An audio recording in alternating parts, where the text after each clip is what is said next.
무연고 묘지의 개장 작업이 진행 중인 광주교도소 터에서 유골 40여 구가 발굴됐습니다. 이 유골 중에 무연고 사망자라는 표식이 없다면 5.18 민주화운동 당시 행방불명자일 가능성이 있기 때문에 법무부가 신원 확인 작업에 착수했습니다. 취재기자 연결해서 자세한 소식 들어보겠습니다. 박종혁 기자.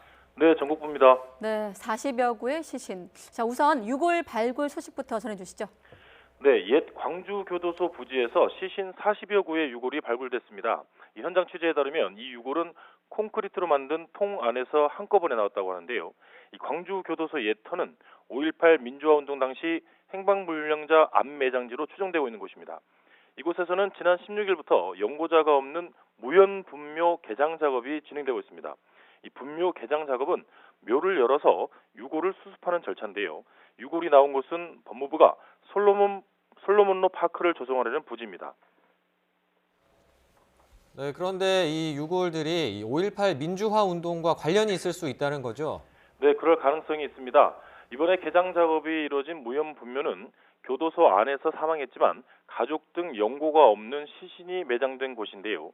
이 무연고 사망자들에겐 신원 표식이 있습니다. 그런데 이런 표식이 없는 유골이 확인된다면 5.18 당시 암 매장된 행방불명자일 가능성이 있다는 게 이 5월 단체 관계자의 설명입니다. 그렇군요. 자, 그런데 표식이 없는 유골이 나온다고 하면 최종적인 신원 확인까지 시간이 얼마나 걸릴까요? 네, 현재 법무부를 통해서도 유골 40여 구가 발굴됐다는 것 말고는 확인된 게 없는 상태입니다. 그러니까 현장에서 발굴된 유골은 우선 한평 국군통합병원에 안치된 것으로 알려졌는데요. 5.18 당시 행방불명자인지 확인하려면 우선 유골에서 유전자를 채취해서 행불자 가족의 유전자와 비교하는 절차를 거쳐야 합니다. 이 김호수 장관 대행과 문찬석 광주지검장 등 이 법무부 관계자들이 오늘 현장을 방문할 예정인데요.